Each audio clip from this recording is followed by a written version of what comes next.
여러분 안녕하십니까? 목요일 아침 뉴스 퍼레이드 황병준입니다. 어젯밤부터 한반도 상공이 흙먼지로 뒤덮이고 있습니다.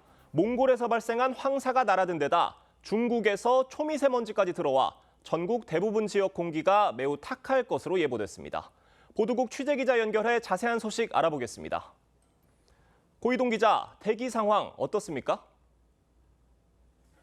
네, 지금 서울과 수도권 하늘은 온통 희뿌연 상태입니다. 올해 들어 첫 황사가 찾아왔기 때문인데요. 중국에서 만들어진 황사가 고비 사막과 내몽골을 넘어 밤새 북서풍을 타고 한반도 상공까지 날아들었습니다.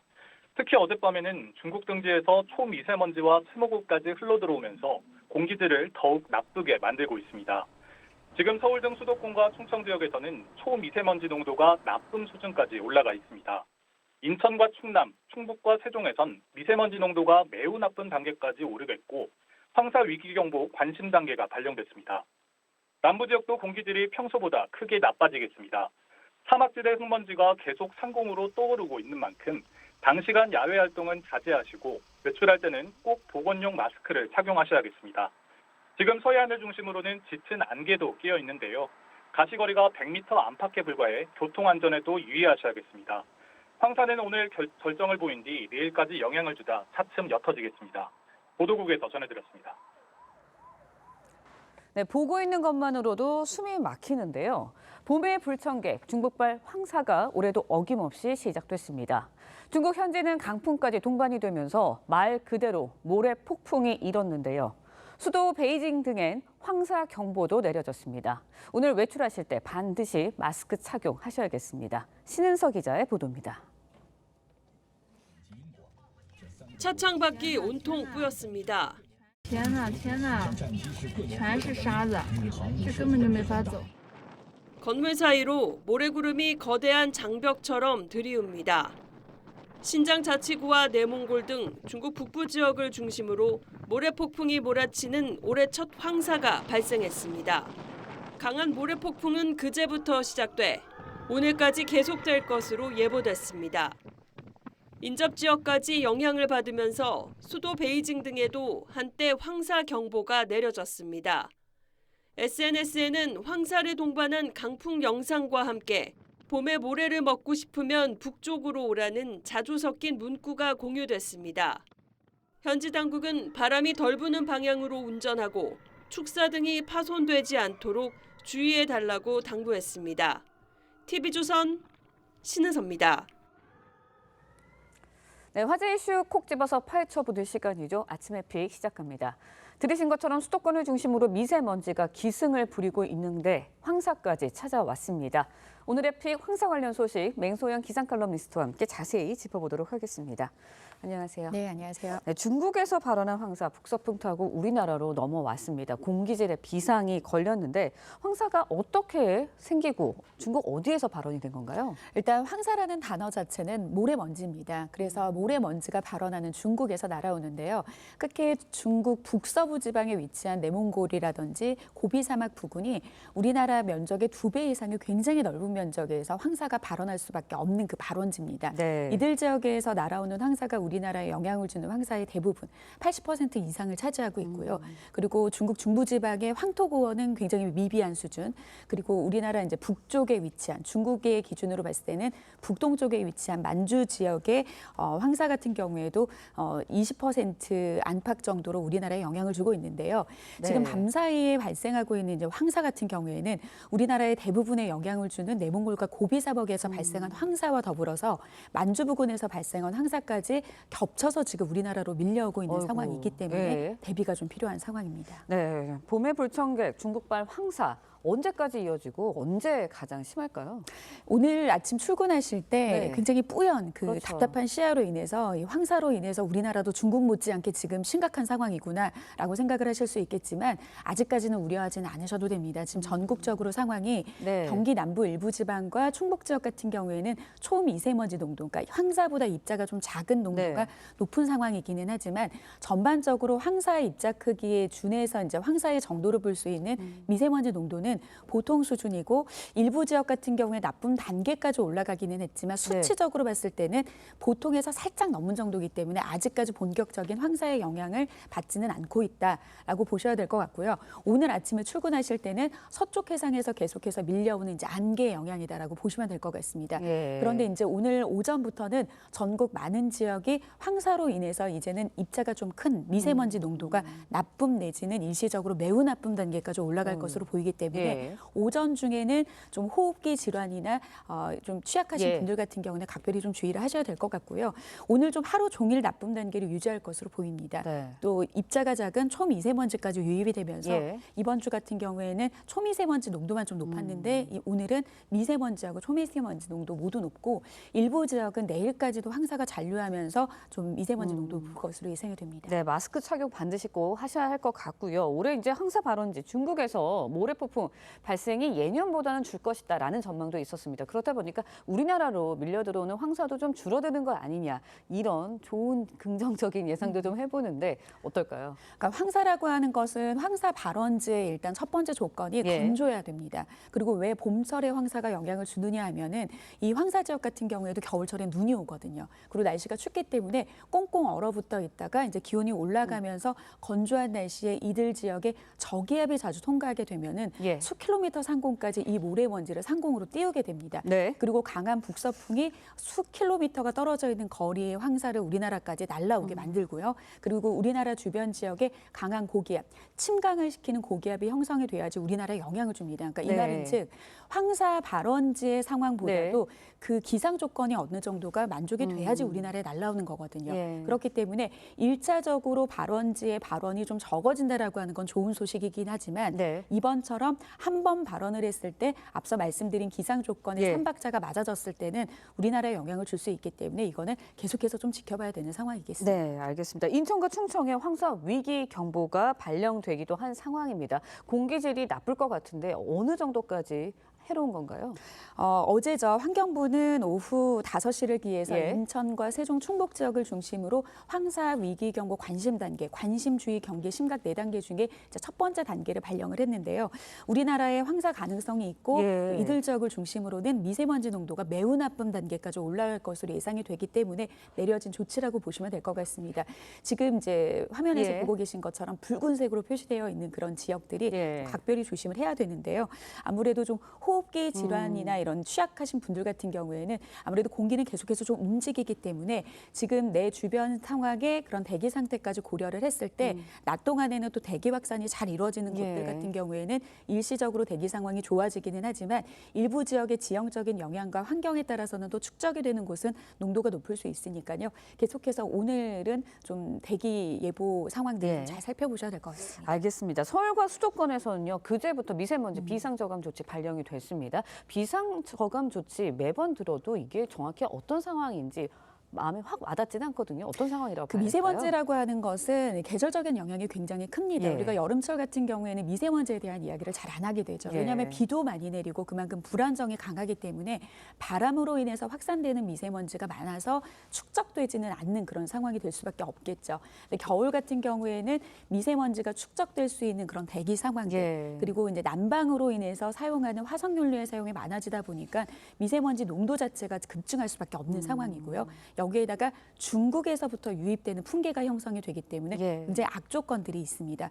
비상 저감 조치라고 하는 것은 대기 상황을 우리가 기상 상황을 막을 수도 없고 중국 쪽에서 그렇죠. 불어오는 바람도 막을 수 없는 상황에서 우리가 할 수 있는 조치는 미세먼지 배출 자체를 줄이는 겁니다. 그러니까 비상 저감 조치라고 하는 것은 정부나 지자체에서 만들어 놓은 그 규제로 인해서 예. 배출 자체를 줄이게 하는 강력한 조치가 되는 거거든요. 예. 초미세먼지 농도가 매우 나쁨 단계까지 올라갔던 이제 수도권 지역과 예. 충청 지역 같은 경우에는 비상 저감 조치가 내려짐에 따라서 물론 지자체마다 예. 기준은 다르기는 하겠지만 대체적으로 자동차 배출가스를 줄이기 위해서는 행정과 공공기관에서는 공공 2부제 차량을 진행을 합니다. 그러니까 오늘 13일이면은 홀수차만 네.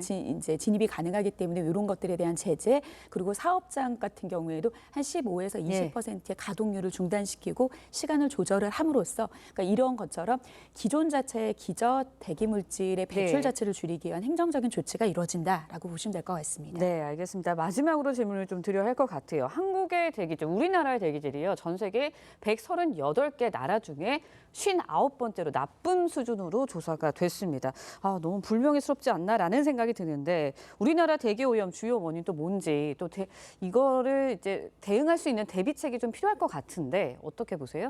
그래도 이게 미세먼지가 비상 저감 조치와 관련해서 행정적인 조치의 또 대표적인 것이 2019년부터 미세먼지 계절 관리제를 시행을 했습니다. 앞서 말씀을 드린 것처럼 계절적인 요인이 크기 때문에 12월부터 이듬해 가장 높은 고농도의 미세먼지 농도를 보이는 3월까지 이렇게 정부가 행정적인 어떤 저감 조치를 시행을 하는 게 벌써 올해로 6번째를 맞이를 했는데요.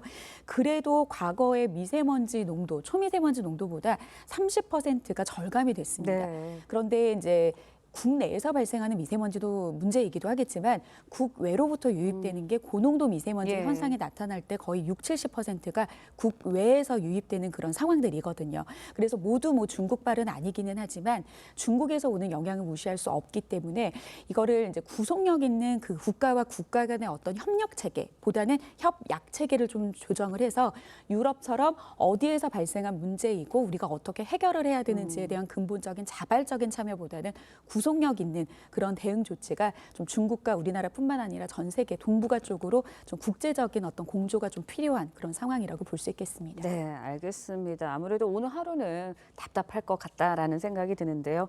맹소영 기상 칼럼니스트와 함께 날씨 상황 알아봤습니다. 오늘 말씀 고맙습니다. 네, 다음 소식 이어갑니다. 헌법재판소가 감사원장과 서울중앙지검장 등 검사 3명에 대한 파면 여부를 오늘 결정합니다. 탄핵 찬반 여론전을 펼치고 있는 여야의 장외 투쟁도 최고조에 이를 전망인데요. 헌법재판소 앞에 취재기자 나가 있습니다. 연결해 보도록 하겠습니다. 차정승 기자, 그곳 상황 어떻습니까? 네, 현재 탄핵 심판 선고는 이제 2시간 반쯤 남았습니다. 오늘 선고로 감사원장과 서울중앙지검장의 파면 여부가 결정이 되는데요. 앞으로 윤석열 대통령과 한덕수 국무총리의 탄핵 심판 선고가 줄줄이 이어지는 만큼 여야 여론전도 최고조에 달할 전망입니다. 이곳 헌재 앞에는 경찰이 차벽을 길게 세우고 일대 출입을 통제하고 있습니다. 헌재는 오전 10시 대심판정에서 최재해 감사원장과 이창수 서울중앙지검장, 조상원 4차장 검사, 최재훈 반부패 2부장 검사에 대한 탄핵 심판을 선고합니다. 지난해 12월 국회 탄핵소추안이 접수된 지 98일 만인데요. 탄핵 심판 선고는 그 즉시 효력이 발생해 인용하면 그대로 파면되고 기각하면 바로 직무에 복귀하게 됩니다. 최재해 감사원장은 대통령 집무실과 관저 이전 감사를 부실하게 하고 전현희 전 권익위원장을 표적 감사했다는 등의 이유로 탄핵 심판에 넘겨졌습니다. 이 지검장 등 검사 3명은 이 도이치모터스 사건을 제대로 수사하지 않고 허위 사실을 발표했다는 사유로 국회가 탄핵 소추했습니다. 오늘 선고를 시작으로 윤 대통령과 한 총리까지 탄핵 심판 선고가 줄줄이 이어질 예정인데요. 이 현재 일대에서는 여야 의원들의 릴레이 시위가 이어지고 있습니다. 국민의힘은 개별 의원을 중심으로 탄핵 각하를 촉구하는 시위를 벌이고 더불어민주당은 광화문에서 탄핵 촉구 천막 농성을 이어가는 중입니다. 오늘 선고 이후 정치권의 탄핵 찬반 여론전은 더 뜨거워질 걸로 보입니다. 지금까지 헌법재판소에서 TV조선 차정승입니다. 법무부 장관 대행이 국회 법사위에서 윤석열 대통령 석방에 대한 즉시 항고는 위헌 소지가 있다고 밝혔습니다.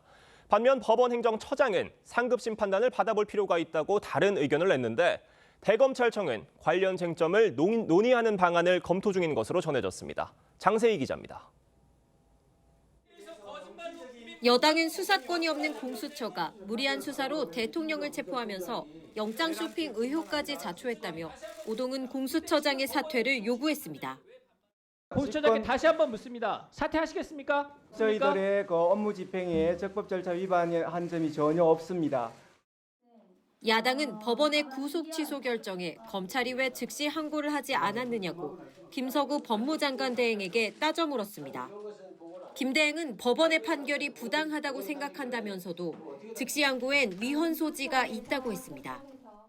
하지 않은 부분에 대해서는 즉시 항고를 하게 되면 약간 위헌적인 소지가 농후할 수 있기 때문에 법원 판결은 부당합니다. 근데 즉시 항고하면 위헌입니다. 판사도 됐다가 헌재 재판관도 됐다가 북치고 장구치고 다 하시네요. 반면 천대엽 법원행정처장은 구속 취소 결정이 가장 엄격한 입장을 취한 걸로 본다면서도 7일 내인 즉시 항고 기간이 남아있는 만큼 상급심의 판단을 받아볼 필요가 있다고 했습니다.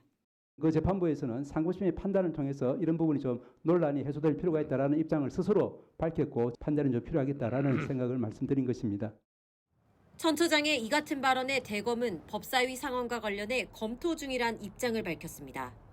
법사위는 오는 19일 열리는 긴급 현안 질의 때 심우정 검찰총장과 박세현 서울고검장 등을 증인으로 부르는 안을 야당 주도로 채택했습니다. TV조선 장세희입니다.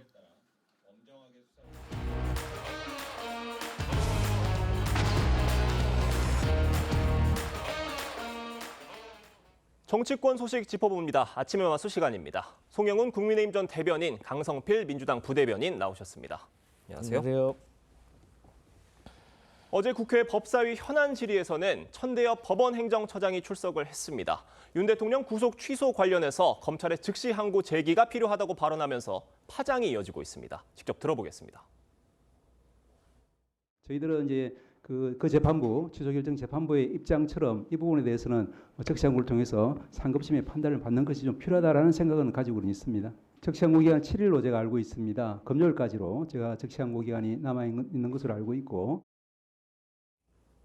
강성필 대변인님, 네. 지금 일반 재판으로 치면 지금 이런 상황인 것 같아요. 네. 지금 검찰에서는 항고를 안 하겠다고 했는데 사법부가 나서서 네. 항고할 필요가 있다 이렇게 얘기하는 것 같거든요. 어떻게 보세요? 그러니까 이제 많은 분들이 지적을 했지만 이 지기현 판사의 결정문에 봐도 어쨌든 명확하게 다퉈야 될 부분이 있기 때문에 대법원의 판단과 해석을 구하는 것이 좋겠다라는 취지의 결정문이 있기 때문에 이런 말씀이 나오신 것 같고 어쨌든 법원 행정처장이면 대법관 아니겠습니까? 그래서 이 대법관의 발언도 사실 무시할 수 없는 상황입니다. 근데 또 이것 말고도 이미 과거에 사례가 있습니다. 의정부 지검에서도 법원의 구속 취소가 있었는데 그 위에 즉시 항고를 했고 그 밖에도 2차례의 사례가 또 있습니다.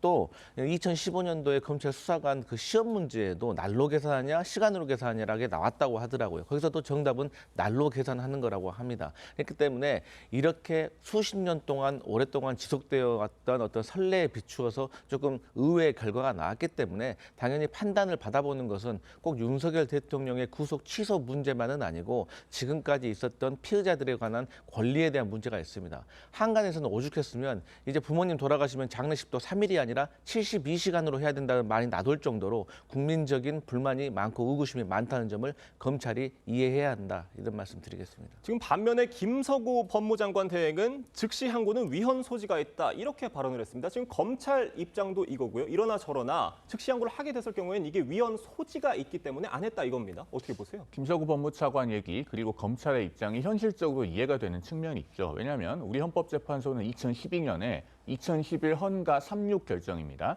구속 집행 정지를 법원이 결정했을 때 그것에 대해서 검사가 즉시 항고를 할 수 있도록 한 형사소송법 조항에 대해서 위헌으로 결정했거든요. 당시 이유가 법관이 어쨌든 영장의 효력 여부나 이런 효력을 정지시키는 것에 대해서 판단을 했는데 그것을 검사의 이의에 의해서 그것이 중단된다고 하면은 헌법상의 영장주의 원칙에 맞지 않다라고 판단을 했었습니다. 그러면은 같은 연장선상에서 봤을 때 구속 취소도 마찬가지로 법원이 결정을 했는데 검사가 즉시 항고로 불복을 한다고 해서 석방이 되지 않는 상황이 되면 이 역시 피고인의 변호인이 헌법재판소로 사건을 가져갔을 때 위헌 결정이 나올 가능성을 배제하기 어렵다는 것이죠. 그 경우에는 불법적인 구금이 될 수 있기 때문에 검찰은 그런 가능성을 고려해서 석방을 했고 어제 김서구 차관이 설명한 것도 이런 부분입니다. 현실적으로 이해가 가는 측면이 있는데 다만 이제 한 가지 남은 그 쟁점이 있죠. 그러면은 이미 석방을 했기 때문에 집행정지의 효력이 없는 형태의 즉시 항고는 가능한가? 이 부분에 대해서는 법조계에서 조금 논의가 엇갈리고 있습니다. 여기에 대해서도 검찰이 입장을 명확하게 정해야 될 걸로 보이는 상황이죠. 그런 여러 가지 논란들이 있는 상황이라는 그런 해석들도 지금 있는 것 같거든요. 그런 점들을 지금 오늘 검찰 지휘부가 회의를 통해서 여러 가지 논의를 할 것으로 보입니다. 판단을 뒤집을 가능성이 있다고 보세요?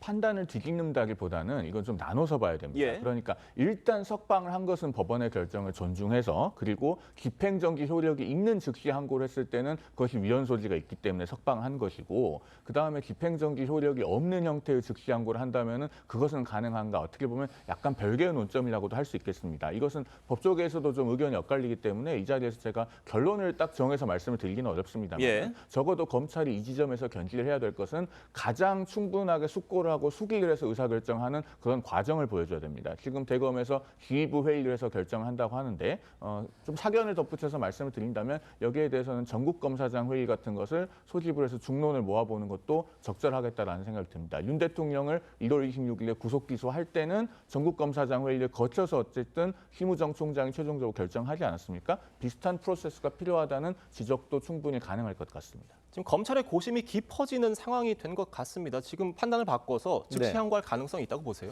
저는 지금의 검찰의 태도로 봤을 때는 즉시 항고 안 할 것 같습니다. 그렇기 때문에 저희 야당이나 많은 국민들은 검찰총장 출신 대통령이기 때문에 심우정 검찰총장이 봐준 것이 아니냐 이렇게 의심할 수밖에 없는 것이 최근에 구속 취소 이후에 즉시 항고를 안 하게 되니까 일선지검에서도 많은 검사들이 그럼 앞으로 구속 산정 방식에 대해서 어떻게 계산을 해야 되는 거냐 지침을 달라라고 요구를 많이 했다고 합니다. 거기에 대해서 대검에서 기존대로 시간이 아닌 날짜로 계산을 하라고 했다는 겁니다. 이것은 앞뒤가 맞지 않는 것입니다. 그렇기 때문에 즉시 항고는 사실 아직도 하루 정도의 시간이 남아있기 때문에 저는 검찰에서 즉시 항고를 통해서 윤석열 대통령과의 또 별개 문제로 지난 수십 년간 그리고 또 앞으로 진행될 구속 산정 방식에 대해서 명쾌한 결론을 받아보는 것이 저는 검찰의 마땅한 역할이라고 생각을 합니다. 네, 결국 그 구속 기간을 날로 정하느냐, 시간으로 정하느냐 이 부분에 대해서 검찰은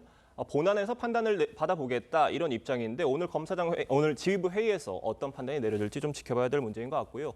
어제 국회 법사위에서는 오동훈 공수처장도 출석을 했습니다. 윤 대통령 수사 과정에서 위법 문제는 없었다면서 이 여당 의원들의 사퇴 요구를 일축했습니다. 이 상황 어떻게 보셨습니까? 어제 저도 법사위를 좀 봤는데요. 예. 오동훈 공수처장이 지금까지 공수처가 혼란을 초래한 이 상황에 대해서 성찰이나 반성이 전무한 것 같아서 대단히 아쉽게 봤습니다. 사실은 공수처가 12월 3일 비상계엄 선포 이후에 이 관련 수사 사건들을 무리하게 이첩받지 않았더라면 그동안에 이 많은 혼란들이 초래되지 않았을 것이라는 점은 상당수의 국민들께서 동의하고 계실 거라고 생각을 합니다. 그리고 이 지점에서 우리가 가장 뼈아프게 봐야 될 것은 공수처의 실력 문제입니다. 이번에 서울중앙지법 형사 25부에서 구속 취소 결정을 하면서 그 결정 설명자를 보면은 굉장히 눈에 들어오는 부분이 하나가 있는데 공수처가 직권남용 권리행사 방해죄의 수사 과정에서 내란죄 혐의를 인지했다고 볼 만한 자료가 없다. 이런 부분이 있거든요. 예. 저는 개인적으로는 그동안에 이 관련 사안들을 해설하면서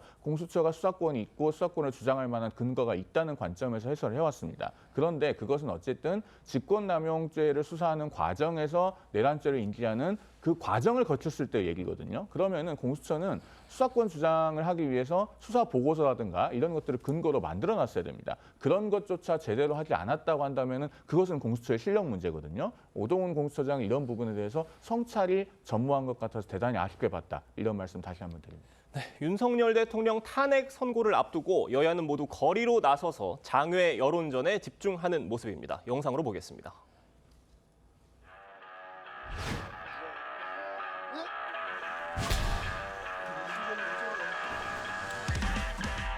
구속 취소 과정에서 나타난 이 적법 절차의 원리에 대해서 다시 한번 강조할 필요가 있어서 우리 국민의힘 의원들 82분이 함께 탄원서를 제출했고요.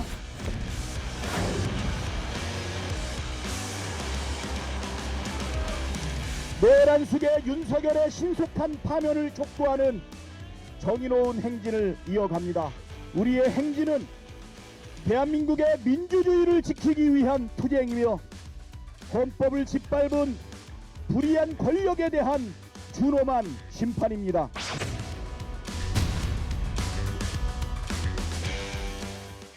그러니까 국민의힘 지도부가 시당초 우리는 민주당처럼 장외투쟁 안 하겠다, 우린 국정에 집중하겠다 이런 입장을 밝혔었는데 여러 의원님들이 그런 지도부 방침에는 아랑곳하지 않는 것 같아요. 어떻게 보세요? 사실 저런 부분들에 대해서요. 제가 그동안에 어떻게 많이 해설을 말씀드렸냐면 정당은 정치를 하는 곳이고 윤 대통령의 탄핵에 대해서 반대하시는 국민들이 분명히 일정 부분 존재하고 그분들 중에 상당수가 국민의힘 지지층 중에 계시기 때문에 그분들의 목소리도 누군가는 대변을 해야 되고 그렇기 때문에 정치인들이 움직이지 않을 수 없는 현실적인 측면이 있다는 부분도 더해서 설명을 드렸었습니다. 그런데 작년 9월 20일부터 11월 15일까지를 한번 시간을 돌려보면요. 민주당이 더민주 전국혁신회의라고 하는 당내 최대 조직을 동원해서 이재명 대표 개인의 무죄를 위해서 100만 명의 탄원서를 받고 그 더민주 전국혁신회의는 서울중앙지방법원 코앞에서 집회를 열고 또 이재명 대표 선거법 위반 선고 당일에는 법원에 70명이나 되는 국회의원이 도열하는 그런 일이 있었습니다. 앞으로 서울고등법원에서 지금 3월 26일 선고를 앞두고 있는 이재명 대표 개인을 위해서 이런 상황이 또 반복된다면 국민의힘은 매우 단호하게 비판해야 되겠죠. 사법부의 독립을 흔들 수 있는 문제이기 때문에 이건 비판해야 되는 겁니다. 그런 비판에 힘이 실리고 더 자연스럽고 당당하게 되기 위해서는 사실 탄핵 심판에 대해서도 이제는 헌재의 시간에 맡겨놓고 국민의힘 국회의원들도 조금 거리를 둘 필요가 있다고 생각합니다. 다만 짧게만 덧붙이면은 제가 방송에서 이런 이야기들을 좀 양심적으로 드리면은 민주당에서는 이렇게 반응을 안 하시더라고요. 그런 점이 좀 아쉽습니다. 알겠습니다. 지금 민주당 의원들의 경우에는요, 윤석열 대통령 파면을 요구하면서 뭐 심야 농성, 단식 농성, 뭐 천막 농성, 농성의 농성을 이어가고 있는데 정말 장외 여론전에 총력을 기울이는 모습이에요. 그러니까요, 이게 윤석열 대통령의 구속 취소 이후에 위기감이 상당히 커진 것 같습니다. 그 위기감이 커진 데는 이게 국민들도 그리고 저희 민주당도 그렇고 많은 법률가들도 예상하지 못했던 일종의 돌발 상황이 발생했기 때문에 더 두려운 겁니다. 그래서 앞으로 우리가 이렇게 손 놓고 있다가는 어떠한 또 돌발 상황이 일어나서 어떤 상황이 벌어질지 모르겠다는 위기감이 더 커진 겁니다. 그러니까 사실 저희 야당이나 그리고 많은 국민들은 사실 윤석열 대통령에 대한 탄핵소추안이 국회를 통과하고 그다음에 윤석열 대통령이 천신만고 그때 체포가 됐고 또 11번의 탄핵 변론 기일을 보면서 아, 이게 탄핵이 종식되겠구나라는 어떤 기대감이 있었는데 그게 갑자기 판사 한 명과 검찰총장이라는 이 두 명의 법조인으로 인해서 사법 질서가 모두 무너질 수 있다는 그런 위기감이 지금의 민주당을 거리 밖으로 지금 나가게 했던 그런 원동력이 된 거라고 생각하고요. 어쨌든 간에 구속 취소 이후에 보수의 지지층들이 계속 헌법재판소를 압박하는 모습이 더 커지고 또 국민의힘에서도 이제 기각이 아니라 각하를 해야 된다는 이런 궤변을 늘어놓고 있다고 저희는 판단을 하기 때문에 이제는 민주당이 나서서 헌법재판소를 좀 지켜야겠다. 이런 위기감 속에서 저희가 거리로 나가게 됐다. 이런 말씀 드리겠습니다. 지금 뭐 여야 모두 거리로 나선 데에는 저마다의 이유가 있는 상황인 건데 뭐 이런 여야를 두고 민생 현안은 뒷전이고 거리에 나가서 여론전에만 집중하고 있다. 이런 비판 나오고 있습니다. 어떻게 평가하세요? 사실 이런 부분에 대해서는요. 국회에서 압도적인 다수당인 민주당의 책임이 더 크다고 봐야 됩니다. 사실 소수당은 원내에서 할 수 있는 것이 많지 않기 때문에 여러 가지 다른 옵션에 대해서 생각하게 될 가능성이 훨씬 더 높죠. 그러나 사실 민주당은 국회 내에서 할 수 없는 것이 거의 없지 않습니까? 뭐 지금 탄핵소추안도 29번이나 발의를 했고 국회에서 민주당 마음대로 되지 않는 것은 없다고 해도 과언이 아닙니다. 그럼에도 불구하고 이렇게 헌법재판소의 탄핵 심판에까지 직접적으로 정치적인 영향력 내지는 압력을 미치려고 하는 시도는 대단히 부적절한 것이죠. 지금 여야가 모두 헌재로부터는 한 걸음 떨어져서 헌재의 시간에 좀 오롯이 맡겨놓을 필요가 있습니다. 그런데 다수당이 저렇게 장외로 나갈 때 그러면 국민의힘 보고 나가지 말라고 할 수 있겠습니까? 이런 부분은 정말로 다수당인 민주당의 성찰과 반성이 필요한 부분이다. 이렇게 말씀을 드리겠습니다. 그러니까 민주당이 국회 안에서 할 수 있는 것도 많은데 굳이 거리로 나와서 이렇게 장외 여론전까지 하는 건 좀 과도하지 않느냐 이런 지적이신 것 같아요. 어떻게 보세요? 네, 뭐 그런 비판에 대해서 겸허하게 받아들일 필요 있다고 생각합니다. 근데 그러한 비판은 국민의힘에게도 같이 동시에 진행돼야 되고요. 이게 착시효과입니다. 민주당이 다수당 맞습니다. 그래서 국회에서 법안 통과 저희 마음대로 할 수 있습니다. 그런데 뭐 법안을 통과시키면 뭐합니까? 거부권에 막혀가지고 단 한 개도 통과를 시킬 수가 없습니다. 예산이요? 삭감할 수 있습니다. 근데 예산 삭감하면 뭐합니까? 저희가 증액을 시킬 권한이 없습니다. 그렇기 때문에 결국에는 다수당이라고 하더라도 민주주의 원칙에 의해서 견제장치가 또 있기 때문에 저는 오히려 여당이 집행부로서 더 할 수 있는 역할이 많다. 이런 말씀 드리겠습니다. 네, 지금 민주당은 윤석열 대통령 석방을 계기로 단일 대오에 나선 모양새입니다. 이재명 대표와 비명계 주요 인사들이 한자리에 모여서 윤 대통령 파면을 촉구를 했습니다. 그 모습 보겠습니다. 대통령이 다시 직무에 복귀한다. 어떤 일이 벌어지겠습니까? 아무 때나 계엄령 선포하고 군대를 동원해도 된다고 용인하는 것인데. 대통령이 파면되느냐 아니면 대한민국이 파멸하느냐 갈림길에 서 있는 것 같습니다. 우리 이재명 대표님을 중심으로 해서 민주당이 더 확실하게 국민들 속에 뿌리를 내리고 사실 이재명 대표의 최근 비명계 검찰 내통 발언 이후에 비명계와 이재명 대표가 각을 세우는 모습이었는데 다시 윤석열 대통령 구속 취소 이후에 다시 뭐 하나로 지금 단일 대우로 가는 이런 모습으로 보이는 것 같아요. 어떻게 보세요? 그러니까 이재명 대표로서는 지난주에 말씀하신 그 검찰과 비명계가 짜고 쳤다. 그리고 아직도 우리 당에 비명계라는 것이 존재하느냐 이런 발언들로 인해서 한 주 내내 굉장히 코너에 몰렸다가 윤 대통령의 구속 취소 석방이라는 그 전환점이 있고 나서부터는 어떤 지푸라기를 동아줄처럼 활용하는 지금 그런 상황으로 보여집니다. 방금 저희가 영상으로 봤듯이 민주당 비명계를 한자리에 불러 모으지 않았습니까? 이런 어떤 중대 사건이 없었더라면 이재명 대표가 저렇게 할 수가 없었을 것이고 아마 이번 주에도 비명계의 십자포와 그리고 중도층의 이탈 이런 것에 계속 시달렸을 거예요. 그렇기 때문에 아마도 이재명 대표는 외부의 공동의 적을 상정함으로써 당내에서 단합해야 된다라고 하는 부분을 약간 강제하듯이 하는 그런 측면이 있어 보이고 지금 당내의 비명계에도 저런 자리에 따라가지 않을 수 없는 상황이 된 겁니다. 다만 이 상황이 언제까지고 계속 갈지는 모르겠어요. 왜냐하면 구속 취소와 석방이라고 하는 것은 어쨌든 구속기간 계산이라고 하는 절차적인 문제로 인한 것이고 그것이 윤 대통령의 어떤 형사재판에서의 혐의 유무라든가 혹은 탄핵 심판의 결론과 직결되는 것은 아니기 때문에 아마 저렇게 한 주 정도 그 이재명 대표 개인의 위기 탈출용으로 활용이 되고 나면은 더 이상의 어떤 전국의 재료가 되기는 어렵지 않을까 하는 생각입니다. 이런 이재명 대표와 비명계 간의 단합 언제까지 유지될 것으로 보세요?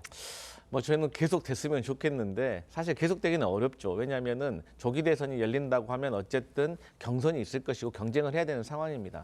그럼에도 불구하고 우리가 TPO라는 게 있잖아요. 그러니까 윤석열 대통령이 구속 취소가 된 이후로 T, 시간, 타임, P, 장소, O, 상황이라는 것이 지금 이재명 대표를 견제하게 되면은 이게 당원과 지지자로부터 비난을 받을 수밖에 없는 상황입니다. 그래서 이재명 대표로서는 이런 상황에 대해서 이미 유감이고 본인의 부덕의 소치라고 말을 했습니다. 그럼에도 불구하고 이런 정치적인 상황이 자연스럽게 당내를 통합하는 분위기로 만들어졌기 때문에 어떤 면에서는 참 이재명 대표가 운이 좋구나 그런 생각해 봅니다.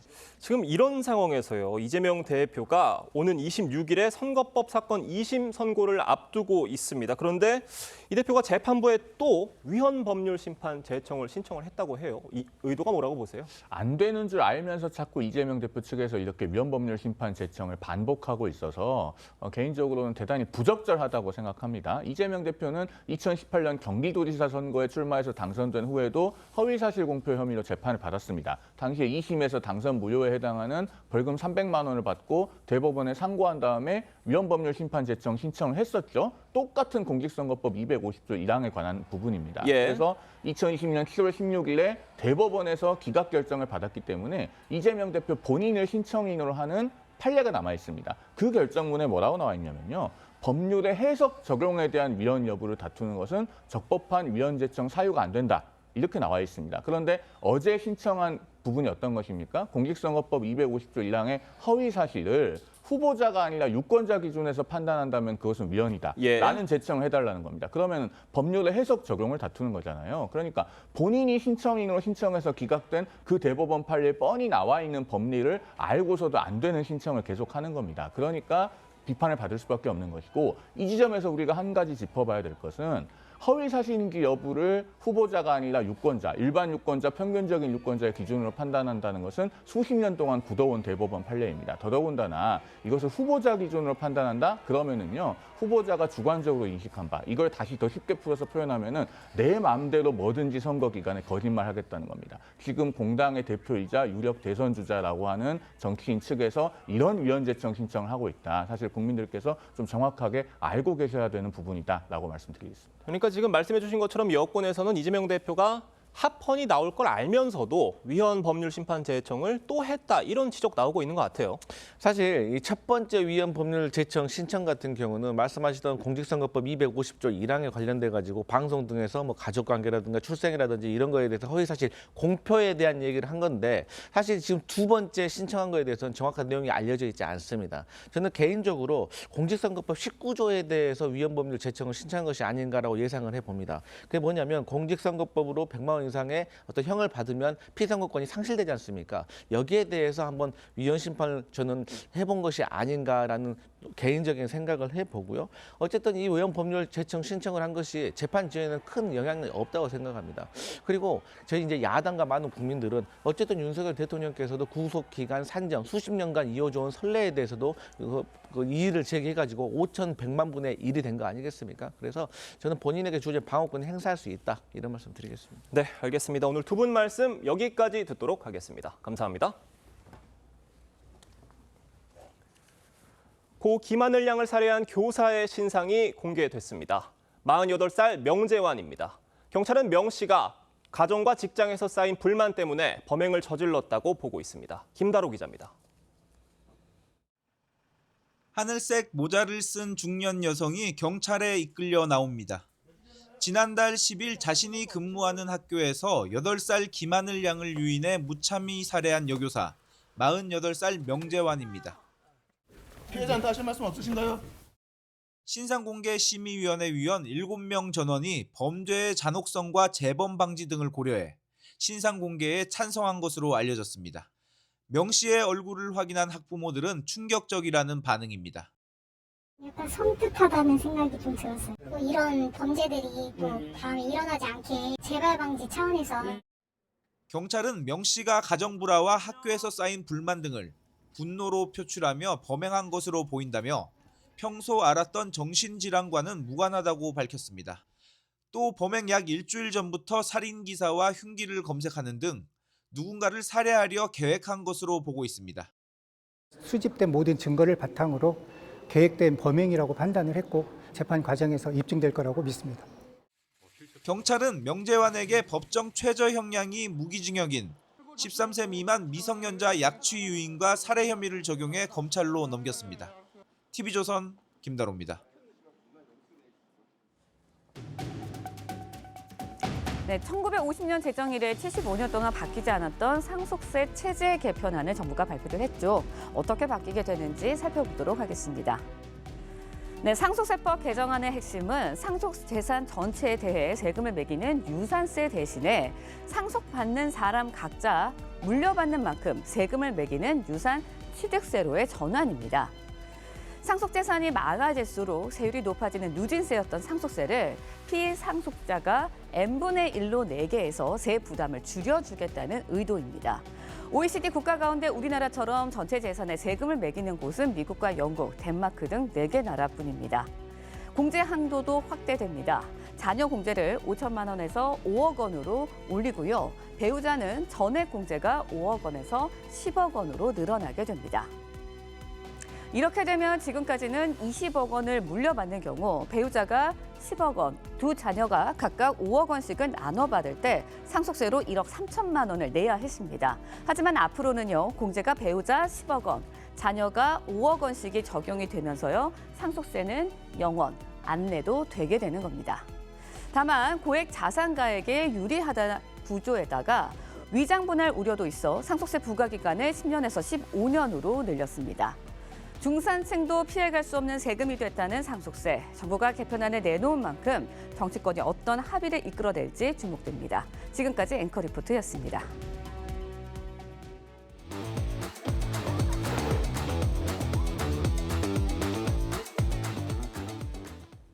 화제가 된 사건, 사고 소식 짚어보는 아침의 이슈 시간입니다. 네, 정혁진 변호사, 조기현 변호사와 함께 이야기 나눠보도록 하겠습니다. 안녕하세요. 안녕하세요. 앞서 전해드린 대로 8살 김하늘 양을 학교에서 살해한 교사, 48살 명재환의 신상 정보가 어제 공개됐습니다. 어제 신상 정보 공개되고 사진을 저도 봤는데 사진 네네. 보고 어떤 느낌 드셨어요? 글쎄요, 굉장히 놀랐습니다. 왜냐하면 주변에서 충분히 볼 수 있는 평범한 얼굴 아니었습니까? 예. 저렇게 평범한 사람이 어떻게 그렇게 끔찍한, 더군다나 자기가 일하고 있는 학교에 그 초등학생에게 그런 끔찍한 범행을 저지를 수 있었나, 그런 부분들에 대해서 굉장히 놀랐고요. 그다음에 이제 이런 그 중대 범죄 같은 경우에 있어서는 중대 범죄 신상 공개법이 있습니다. 예. 이 법에 따를 때 범행 수단이 잔인하고 중대한 피해가 발생하고 예. 그리고 피의자가 범행을 저질렀다라고 볼 만한 충분한 증거가 있고, 그리고 공공의 이익이 있을 때, 예컨대 국민의 알 권리나 범죄 예방 등과 같은 공공의 이익이 있을 때 그 피의자의 신상 정보를 공개할 수 있도록 하고 있거든요. 그런데 제가 봤을 때 이 명씨 관련된 명재환 씨 관련된 이 사안은 충분히 여기에 다 해당이 된다 그런 생각이 들고 오히려 신상 공개가 너무 늦었던 것이 아닌가, 오히려 만시지탄이다 이런 생각도 듭니다. 네, 경찰이 이제 명재환 씨에 대한 조사 결과를 발표하면서 분노의 전이다라는 말을 사용하기도 했습니다.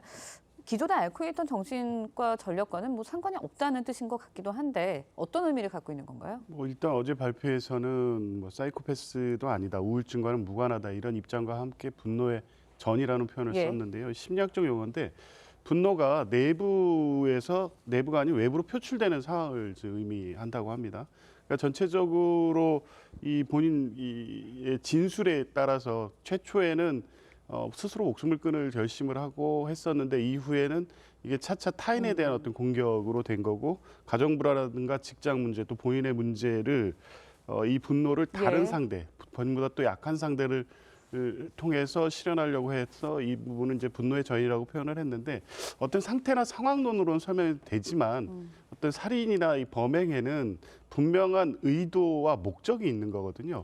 이 부분에 대한 설명은 분노의 전이만 가지고 설명이 안 되고 특히 가장 안전해야 될 학교 현장에서 이 잔혹한 범죄가 발생했다는 측면에서 이 상황 설명은 좀 부족한 것 같습니다. 추가적인 수사가 필요한 것으로 보입니다. 지금 또 경찰에서는 명재환의 범행이 정신질환과는 관계가 없다 이런 발표를 했습니다. 이유가 뭔가요? 글쎄요, 이제 피의자 명 씨가 7년 동안 정신질환을 앓았다라고 해요. 하지만 전문의의 의견은 뭐냐면 피의자가 정신질환을 앓았다라고 하더라도 피의자의 질환은 이런 식의 살인 형태로 표출되지 않는다는 이야기죠.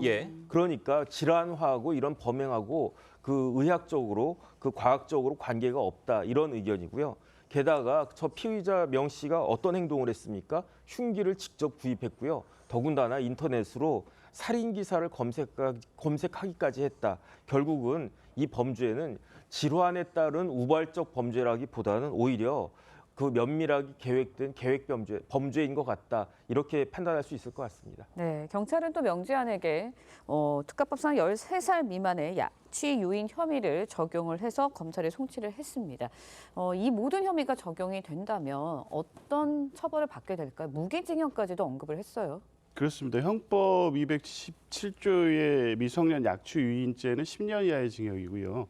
일반적으로 살인죄는 5년 이상의 징역인데 이 특정범죄 가중처벌법상의 미성년자를 약취 유인해서 살해한 경우에는 최소가 무기징역입니다. 그러니까 법정형이 사형과 무기징역밖에 없어서 경찰이 이 법조를 적용해서 만약 기소가 되고 재판이 이루어진다면 최소 무기징역형에 처해질 것으로 예상됩니다. 네, 저희가 다음 이야기로 넘어가 보겠습니다. 정부가 의대생 복귀를 전제로 내년도 의대 정원을 늘리지 않기로 했지만 의대생들의 집단 행동이 계속되고 있습니다. 현재 정부가 내건 시한이 2주 정도 남았는데 의대생들이 계속 돌아오지 않게 되면 그때는 어떻게 되는 겁니까? 지금 3월이니까 개강했잖아요. 개강했으면 수업이 있다라는 이야기인데 복귀하지 않는다는 이야기는 수업을 결석한다는 이야기 아니겠습니까? 그런데 뭐 다른 과도 마찬가지지만 의대 같은 경우에 더 엄격하게 적용이 될 텐데 결석이 누적되면 그거는 F학점이잖아요. 그다음에 의대는 F학점이 하나라도 있으면 유급된단 말이죠. 그러니까 의대생들이 유급되는 건 당연한 거고 거기에다가 유급이 누적이 되면 심지어 재적까지 되는 그러한 일이 벌어지니까 의대생들 개개인들한테는 굉장히 큰 불이익이 주어질 수 있는 거고요. 그다음에 전체적으로 봤을 때 정부가 뭐라고 이야기했느냐. 지난번까지 기존의 의대 정원은 3,058명이었단 말이에요. 그런데 그 작년에 그래서 올해 신입생부터는 의대 정원이 5,058명으로 대폭 늘어났는데 그런데 정부가 만약에 3월까지 다 복귀를 하면 의대 정원을 기존의 3,058명으로 돌이키겠다 이렇게까지 이야기했는데 정부 말대로라고 하면은 3월까지 돌아오지 않으면 지금 의대 정원이 쭉 계속 갈 수도 있다 그런 이야기니까 더 이상 이런 식으로 그 나라도 굉장히 어지러운데 의사하고 그 정부하고 이렇게 부딪히는 모습이 좀 빨리 안정이 됐으면 좋겠다, 조정됐으면 좋겠다 그런 생각 듭니다. 네, 그렇지만 이제 현재 의대생들이나 뭐 의료계에서 일하고 있는 뭐 전문의, 레지던트 이런 사람들의 뭐 복귀 의사는 거진 없는 것 같은 느낌이에요. 어떻습니까? 현재까지 나오는 입장으로는 지금이 정부가 내놓는 대책으로는 당장 복귀할 수 없다는 입장이 강경한 것 같고요. 가장 중요하게 특히 의대생 같은 경우에는 작년 신입 입학생들하고 올해 이제 새롭게 뽑힌 7,000명에 대해서 제대로 교육할 수 있는 조건이 돼 있느냐, 이에 대한 대책이 마련돼 있느냐, 이 부분을 요구하고 있는데 이런 부분에 대한 답변은 정부나 대학 측에서 하지 않고 다시 정원을 회복하겠다는 식으로 요구하는 것이 협박과 사기다, 이런 비판을 하면서 현재까지도 복귀 의사를 보이지는 않고 있는데요. 3월 마지막 주까지 복귀하지 않는 경우에는 최악의 상황이 될 수도 있어서 정부도 이런 방식으로 의대생들을 압박만 하지 말고 의대생들이 요구하는 내용 현실적인 부분이 있지 않습니까? 이 교육에 대한 대책이 없이 7,000명이 당장 교육을 받는다고 했을 때 발생될 수 있는 문제에 대한 대책도 대학이나 정부에서는 지금 발표할 필요가 있는 겁니다. 이런 부분에 대해서 적극적 협의를 통해서 최악의 상황이 되지 않도록 막을 책임이 의료계나 또 정부 또 각 대학 모두에게 있다고 봅니다. 지금 의료계 내부에서도 의대생들이 돌아와야 한다, 이런 목소리 나오고 있다고 하는데 변호사님은 이 상황 어떻게 보세요? 일단은 그 문제를 만든 가장 큰 책임 중에 하나가 그 정부에 있다라고 하는 걸 부인할 수는 없는데 그런데 그 이후에 그 정부가 양보하고 또 양보한 것도 사실 아니겠습니까? 그러니까 대표적으로 원칙대로라고 하면 유급되어야 될 학생들에게 휴학을 승인해 주기까지 했고요. 그다음에 2030년까지 정부가 5조 예산을 들여가지고 시설도 확충해주고 교수도 많이 뽑겠다, 이런 정도 여러 가지 모습을 보이고 있는데 이렇게 막무가내로 무조건 내 말을 들어야 된다, 이렇게 하는 것은 맞지 않고요. 어차피 문제가 생겼는데 이 문제를 같이 해결하려고 하는 그러한 모습을 보이는 것이 바람직하지 않겠는가 생각됩니다. 네, 정부와 의료계 간의 적절한 합의점을 찾아야 할 때가 아닌가 싶습니다. 두 분 말씀은 여기까지 듣겠습니다. 감사합니다. 고맙습니다. 파키스탄 반정부 세력이 승객 400여 명이 탄 열차를 습격해 인질극을 벌였습니다. 네, 파키스탄 당국이 반군 50여 명을 사살하고 인질을 구출했지만 이 과정에서 수십 명이 숨졌습니다. 성민혁 기자의 보도입니다. 파키스탄 남서부 산악 지역. 갑자기 검은 연기를 뿜더니 철로가 폭발합니다. 멈춰진 열차에선 승객이 나와 335 서 있습니다. 파키스탄 분리주의 무장세력 발루치스탄 해방군 BLA가 현지 시간 11일 400여 명이 탄 열차를 공격한 뒤 인질극을 벌였습니다. क्या अपने हत्या लोगों को ट्रेनों पे हमला करते हैं, मासूम औरतों को मारते हैं, बच्चों को मारते हैं, उनको यरगमाल बनाते हैं और फिर हमारे यहाँ इधर ये कंफ्यूजन कि हम जाके माफिया मांगे। 무장 세력은 수감 중인 발루치스탄 정치범과 독립운동가 등을 48시간 안에 석방할 것을 요구했습니다. 파키스탄군은 헬기 등을 동원해 대테러 작전에 나섰고 교전 끝에 반군 50여 명을 사살하며 인질을 구조했습니다. 하지만 인질극 과정에서 열차에 탄 군인 27명과 기관사, 작전 중인 군인 1명이 숨지는 등 인명피해가 컸습니다. लोग चीख रहे थे, गाड़े मार रहे थे, बस कुछ लेट गए, हम भी लेट गए पूरी ट्रेन में, सब लोग लेट गए कि अपनी जान बचाएं। 발루치스탄주는 이란, 아프가니스탄과 국경을 맞댄 지역으로 광물 자원이 풍부합니다. 분리 독립을 주장하는 지역 반군이 수십 년째 정부와 갈등을 벌이고 있습니다. TV조선 성민혁입니다.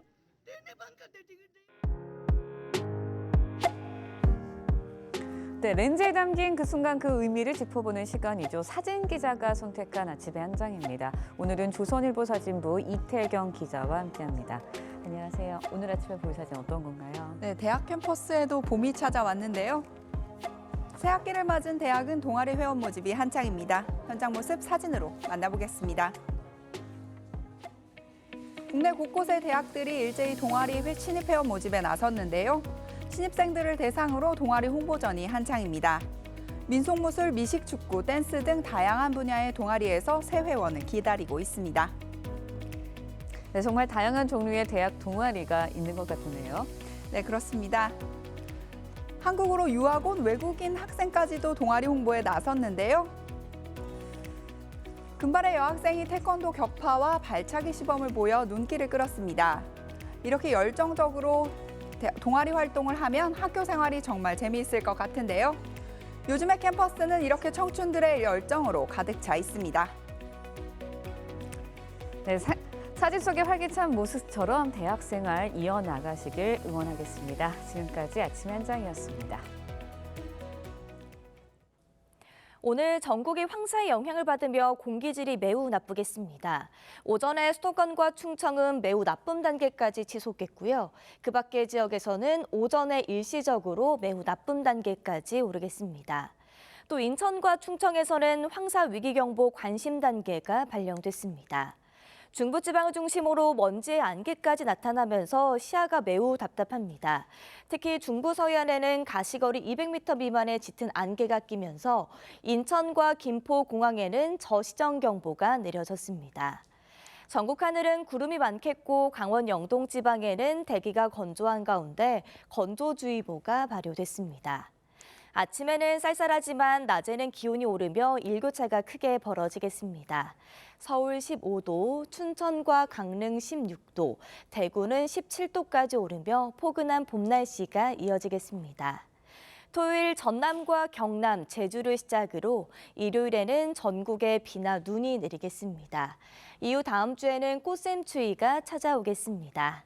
오늘의 날씨 이나일입니다. 이상으로 목요일 뉴스 퍼레이드 마칩니다. 네, 저희는 내일 아침 7시 30분에 다시 찾아뵙겠습니다. 시청해주신 여러분 고맙습니다.